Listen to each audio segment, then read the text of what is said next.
Hi friends, welcome back to Dillu Karishma's kitchen. ఈరోజు మన కిచెన్లో మనం చూడబోయే రెసిపీ వచ్చి యాపిల్తో సర్బత్ ఫ్రెండ్స్. ఈ యాపిల్ సర్బత్ని ఎంతో హైజీనిక్గా, ఎంతో టేస్టీగా కేవలం ఇంట్లో ఉండే వాటితోని ఎలా తయారు చేసుకోవాలో చూద్దామా. మన యాపిల్ సర్బత్కి కావాల్సిన పదార్థాలు: 1 లీటర్ వరకు ఇక్కడ పాలని తీసుకోవాలి. ఫుల్ ప్యాట్ మిల్క్ నేను తీసుకున్నాను ఫ్రెండ్స్. అలాగే ఒక 3 వరకు చిన్నగా ఉండే యాపిల్స్ని నేను తీసుకున్నాను ఫ్రెండ్స్. అదే మీరు పెద్ద సైజులో ఉండే యాపిల్ తీసుకుంటే 1 తీసుకుంటే సరిపోతుంది. అలాగే 1 టేబుల్ స్పూన్ వరకు సబ్జా సీడ్స్ని తీసుకొని ఈ విధంగా ముందుగానే నానబెట్టి పెట్టుకోవాలి. అలాగే 2 టేబుల్ స్పూన్ల వరకు కస్టర్డ్ పౌడర్ని తీసుకోవాలి. 8 టేబుల్ స్పూన్ల వరకు ఇక్కడ నేను పంచదారని తీసుకున్నాను ఫ్రెండ్స్. మీరు తినే స్వీట్నెస్ని బట్టి మీరు పంచదారని తీసుకుంటే సరిపోతుంది. ఇప్పుడు 2 టేబుల్ స్పూన్ల వరకు ఇక్కడ జీడిపప్పుని తీసుకోవాలి. అలాగే 1 టేబుల్ స్పూన్ వరకు కిస్మిస్, కొన్ని రోజ్ పెటల్స్. ఇప్పుడు మన యాపిల్ సర్బత్ తయారు చేసుకోవడానికి ముందుగా మనం తీసుకున్న కస్టర్డ్ పౌడర్ ఏదైతే ఉందో ఆ కస్టర్డ్ పౌడర్లో పాలని కొన్ని వేసుకుంటూ లమ్స్ ఏవి లేకుండా చక్కగా కలుపుకోవాలి. 1/2 కప్ వరకు పాలనేవి పడతాయి ఫ్రెండ్స్. చల్లటి పాలని వేసుకొని కలుపుకోవాలి. ఈ యాపిల్ సర్బత్ అనేది పిల్లలు స్కూల్ నుంచి వచ్చిన వెంటనే ఇలా చేసి ఇచ్చామంటే ఫ్రెండ్స్ చాలా చక్కగా రిఫ్రెషింగ్గా ఫీల్ అవుతూ ఎంజాయ్ చేస్తూ తాగేస్తారు. ఇలా కలుపుకుని రెడీగా పక్కన పెట్టుకొని మన యాపిల్ సర్బత్ తయారు చేసుకోవడం కోసం ముందుగా ఈ విధంగా ఒక మందపాటి కడాయిని కానీ ఏదైనా గిన్నెని కానీ పెట్టుకుని మనం తీసుకున్న లీటర్ పాలను కూడా ఇందులోకి యాడ్ చేసుకుందాం. ఈ విధంగా ఫుల్ ప్యాట్ మిల్క్ని తీసుకుని చేసుకుంటే చాలా మంచి రుచిగా ఈ సర్బత్ అనేది ఉంటుంది ఫ్రెండ్స్. చాలా బాగుంటుంది. అలాగే ఆవు పాలని కానీ లేదంటే గేదె పాలని కానీ మీకు ఏవి అవైలబుల్లో ఉంటే అవి తీసుకుని కూడా హ్యాపీగా చేసుకోవచ్చు. ఫుల్ ప్యాట్ మిల్క్ అనే కాదు ఫ్రెండ్స్, ఏదైనా మిల్క్తో కూడా చేసుకోవచ్చు. ఇలా పాలను యాడ్ చేసుకున్న తర్వాత ఇప్పుడు ఇందులోకి కొన్ని నీళ్ళను కూడా యాడ్ చేసుకోవాలి. నీళ్ళని యాడ్ చేసుకుని ఇలా చక్కగా ఒక పొంగు వచ్చేలాగా బాగా మరిగేలాగా మరిగించుకోవాలి. పాలని మరిగించుకున్నాక మనం ముందుగా తీసుకున్న షుగర్ ఏదైతే ఉందో దాన్ని ఈ విధంగా యాడ్ చేసుకుని షుగర్ మొత్తం కరిగి పాలనేవి మళ్ళీ మరగడం స్టార్ట్ అయ్యే వరకు మరిగించాలి. ఈ విధంగా మరుగుతున్న టైంలో మనం ముందుగా కలిపి పెట్టుకున్నాం కదా కస్టర్డ్ పౌడర్ని, అంటే కస్టర్డ్ పాలని కలిపి పెట్టుకున్నాం కదా ఫ్రెండ్స్, వాటిని వీడియోలో చూపిస్తున్నట్టుగా పాలల్లోకి యాడ్ చేసుకోవాలి. ఒక దగ్గర వేయకూడదు ఫ్రెండ్స్. ఇలా చుట్టూరా వేసామంటే లమ్స్ అవ్వకుండా చక్కగా పాలల్లో కస్టర్డ్ పౌడర్ అనేది మిక్స్ అవుతుంది. అలాగే కస్టర్డ్ పౌడర్ తీసుకున్న వెంటనే ఈ విధంగా చక్కగా కలుపుకోవాలి. అప్పుడే లమ్స్ ఏవి లేకుండా చక్కగా పాలల్లో కలిసిపోతుంది.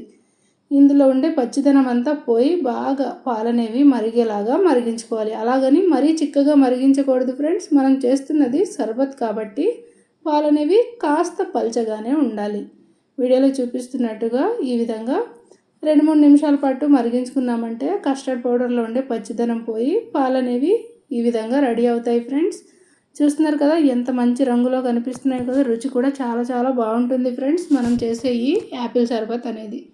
పిల్లలు ఏదైనా డ్రింక్స్ అడిగినప్పుడు ఈ విధంగా చేసి ఇవ్వండి ఫ్రెండ్స్. బయట దొరికే డ్రింక్స్ వైపు వెళ్లకుండా చక్కగా ఎంజాయ్ చేస్తారు. స్టవ్ ఆఫ్ చేసుకుని ఈ విధంగా పాలని కిందకి దించుకొని కలుపుకుంటూ పూర్తిగా చల్లార్చుకోవాలి ఫ్రెండ్స్. ఈ విధంగా మే అయిపోయి జూన్ వచ్చేసినా కూడా ఇంకా చాలా వేడిగా ఉంది కదా ఫ్రెండ్స్. అలాంటి టైంలో ఈ విధంగా చేసుకోవాలి.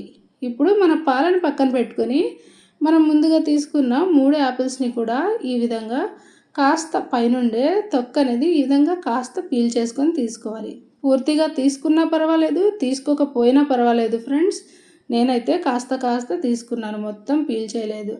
ఇలా తీసుకున్న తర్వాత ఇలా కాస్త పెద్ద రంధ్రాలు ఉండే పీలర్ని తీసుకోవాలి, అంటే చాపర్ని తీసుకోవాలి. ఈ విధంగా తీసుకుని వీడియోలో చూపిస్తున్నట్టుగా మొత్తం చాప్ చేసుకోవాలి. యాపిల్స్ 3 కూడా చాప్ చేసుకోవాలి. ఇలా పెద్ద రంధ్రాలు ఉండే దాంట్లోనే చాప్ చేసుకుంటే ఈ సర్బత్లో ఈ యాపిల్ అనేది సేమియా లాగా ఉంటుంది ఫ్రెండ్స్. చాలా చక్కటి రుచితో ఉంటుంది. ఈ విధంగా 3 యాపిల్స్ని కూడా గ్రేట్ చేసుకున్నాం కదా. చేసుకున్న తర్వాత రెడీగా పక్కన పెట్టుకుందాం.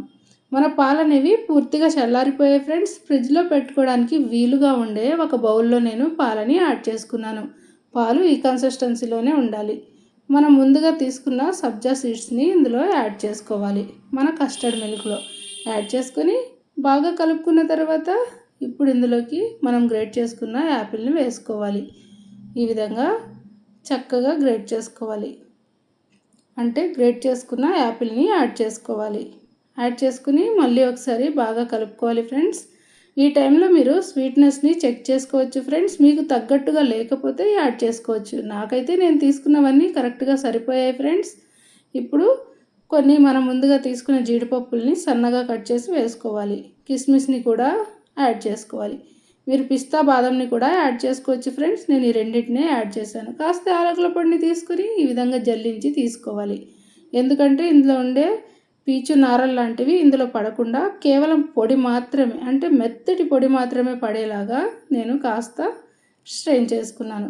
కొన్ని ఐస్ క్యూబ్స్ని కూడా వేసుకుని వెంటనే తాగాలంటే ఈ విధంగా కొన్ని ఐస్ క్యూబ్స్ని వేసుకొని తాగేయచ్చు ఫ్రెండ్స్.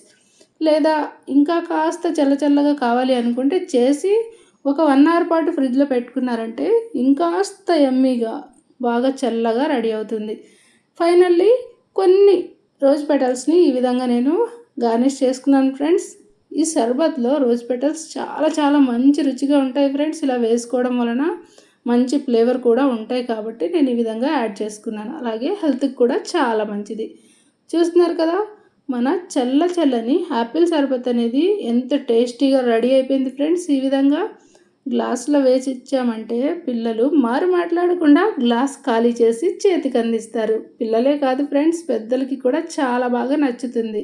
స్కూల్ నుంచి వచ్చిన వెంటనే ఏదైనా తినడానికి కానీ తాగడానికి కానీ అడుగుతూ ఉంటారు కదా ఫ్రెండ్స్. ఇప్పుడు స్కూల్స్ స్టార్ట్ అయిపోయినాయి కదా, ఇలా చేసి ఇచ్చారంటే బయట దొరికే డ్రింక్స్ అనేవి అడగకుండా ఇంట్లోనే ఎంత చక్కగా ఎంజాయ్ చేస్తూ తాగేస్తారు. అలాగే కూడా హెల్త్కి కూడా చాలా మంచిది ఫ్రెండ్స్. ఈ డ్రింక్ అనేది మనం ఇందులో వాడినవన్నీ కూడా ఎంతో కొంత మన ఆరోగ్యానికి మేలు చేసినవే వాడాం కదా. సో మీరు కూడా తప్పకుండా ట్రై చేసి మీకు ఎలా కుదిరిందో డెఫినెట్గా కామెంట్ చేయండి. Easy and tasty healthy recipes కోసం మా దిల్లు కరిష్మాస్ కిచెన్ని ఫాలో అవడం మాత్రం మర్చిపోకండి ఫ్రెండ్స్. మరో మంచి రెసిపీతో మళ్ళీ కలుద్దాం.